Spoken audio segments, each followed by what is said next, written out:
So you're looking at buying a Fox Saleen? You're going to modify your Fox Saleen? Then we need to chat.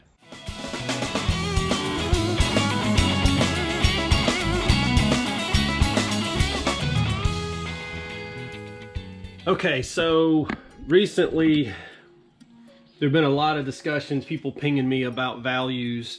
Hey, did I get the good deal? Did I score on this part? Do you know where I could find and name Saleen part, Saleen car, and that as far as Fox, or actually it's spreading into the 94 plus cars.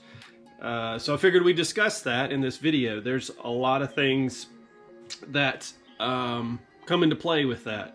So I'm going to do a video series with this. We'll start with this one. The next one we're going to talk with Mark Lamaskin and discuss in detail well, your questions. So if you have any questions that we didn't take care of in this video, feel free to comment below. We're not going to touch on specific values. That's not something we're here to discuss. What we're here to discuss are basically three things. You've got the sticker shock that a lot of people get when they enter the Saleen world. They've been buying Fox Mustangs. They've had, some collector vehicles from the late 80s, early 90s. And then they get into a Fox Saleen and they're like, holy smokes. They're way more expensive than just a regular Mustang in the same condition. Yeah. Part of that is because out of total production of Saleens, of that from 84 to 93, the Fox cars specifically, there are just over 2,700 vehicles.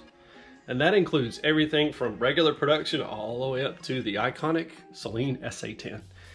So there's that. The other thing is that I've got one, it's not fast enough. I'm never going to sell it, so I'm going to modify it. Yeah, you might want to think hard about that. So economy can change just like it did, I don't know, 14 years ago. So you got to think hard about that. Number 3, I'm looking for one, and well, I found this one and it just needs a few things. Yeah, you better be careful with that too with Saleens, because the few things can add up and make it to where it is not worth buying if you want an exact, basically stock, we'll call it stock, for lack of a better way of saying it. I guess you say as delivered from Saleen, because certain parts, well, even though they look small in size, are very expensive to get. So those are the 3 things we're going to look at. Number 1, sticker shock. I get DMs, I get, well, to this point, text messages from friends, people that are like, hey, I'd like to buy a Fox Saleen. What can I expect to pay? And it's like this. So we'll use this as a marker from when they were new. 1989, a Fox Mustang, just an LX, was give or take 10 or 11 grand out the door, maybe 12, fully loaded. And that's on the high side, right? But the Fox Saleen, for comparison, tacked on another $10,000 to $12,000 to that price. That is just the regular Fox Saleen, not the SSC.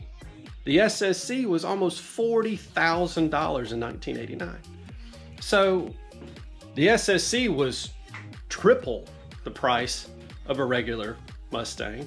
We'll just fudge a little bit there. There's probably a little room. The other is that it was almost double the price.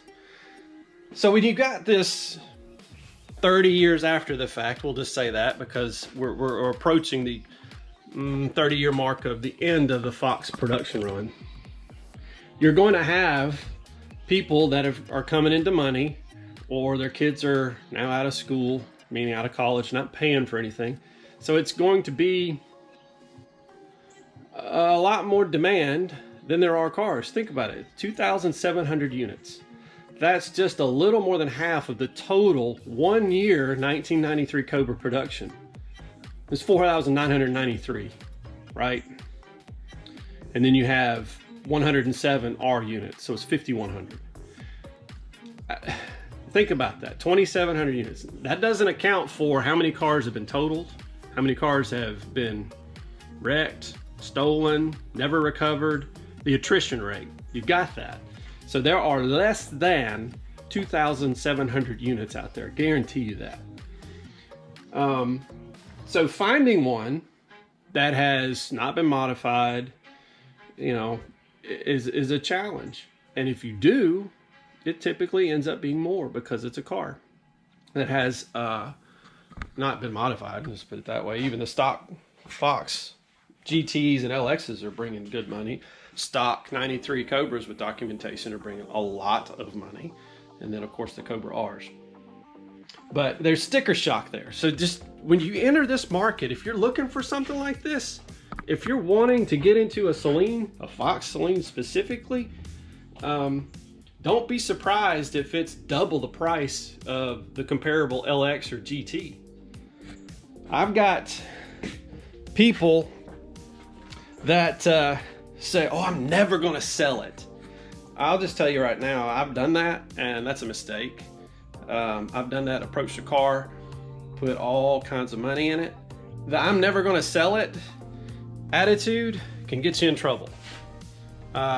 It's your car, you do whatever you want to with it, but I don't recommend you approach anything with that kind of attitude as far as cars are concerned, because there may come a day where you have to sell it. You lose your job, the economy changes, and you end up having to dump things and sell things to make ends meet. You can't approach it with that attitude, and then when you have to go sell it, you're not getting what you want on the back end. So don't get emotionally attached to it and say, I'm never going to sell it, because I can't. Well, we'll just talk more about that in the next video. Ooh, I found one. It's a really good deal. It just needs a few things. So the comparison there is, they're comparing it to a stock Mustang. Those that have been in the Saleen community pretty much know what pieces and parts are unobtainium, we'll call it that, because there are some out there that you cannot buy. So there are parts of Fox Saleens that you're not going to be able to find. And if you do, you're going to pay big money or buy a whole car to get it. I know people that have done that. They've literally bought a whole car for an intake or an interior or one part like a stereo, or they needed the springs.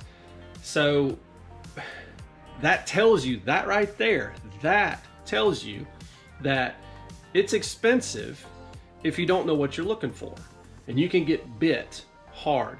Fox Mustangs, you can buy interior kits that look close to stock, and they're not crazy expensive compared to the Saleen side. They are expensive, especially if it's leather, but they're not as expensive as Saleen interiors.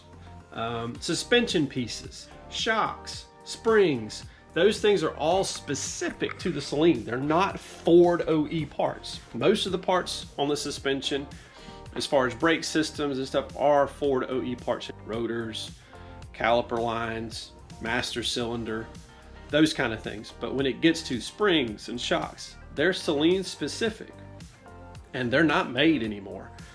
So you're getting into, oh, it's such a good deal. It's such a good deal. It's so cheap. That's not, you have to look at it as a whole. What is your end game? And I think that's the whole thing of this video, is what is your end game? Where do you want to be with the car? Do you want an all original car? Or do you want something that is something you could modify and it's not going to go down in value a lot? Because if you take an all original car and modify it, you're going to lose money. Because unless you've owned it for 30 years, you will lose money. It's not something that you can easily get money back on if you're going to spend $30,000 on it, and then all of a sudden I'm going to put stuff into it. I'm going to change the suspension, change the wheels. It's not how that works in the finances, as far as being able to get your money back on the back end if you ever have to sell it. So anyways, I'm digressing there with that.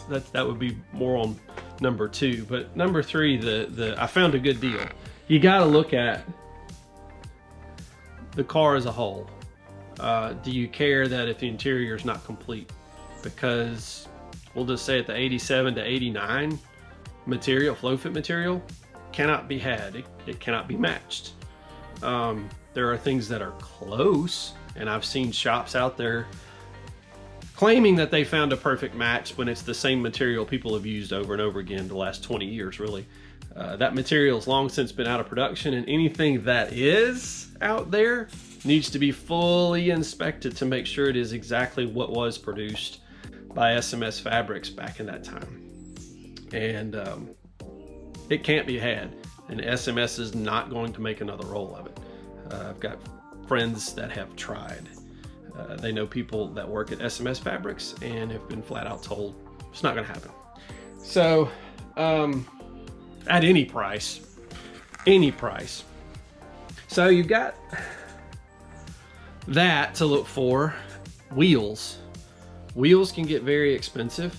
Just recently was asked about some mesh wheels for an 88.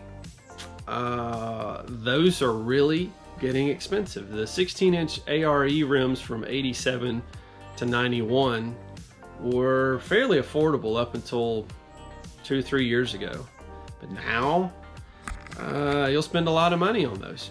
And I will say that they'll continue to rise because the offsets and the widths are specific to a Saleen. Again, Saleen specific parts. And when you do find a set, you're not the only one looking for it. So it's a supply and demand.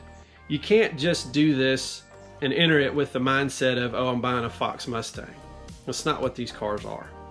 They're not just a regular Fox Mustang. They have specific parts. It's always good to enter something like this as a business decision. I would definitely not try to get emotionally charged in buying a Saleen Mustang. Do your research. These cars have so many specific Saleen parts. So we'll expand on that with Mark.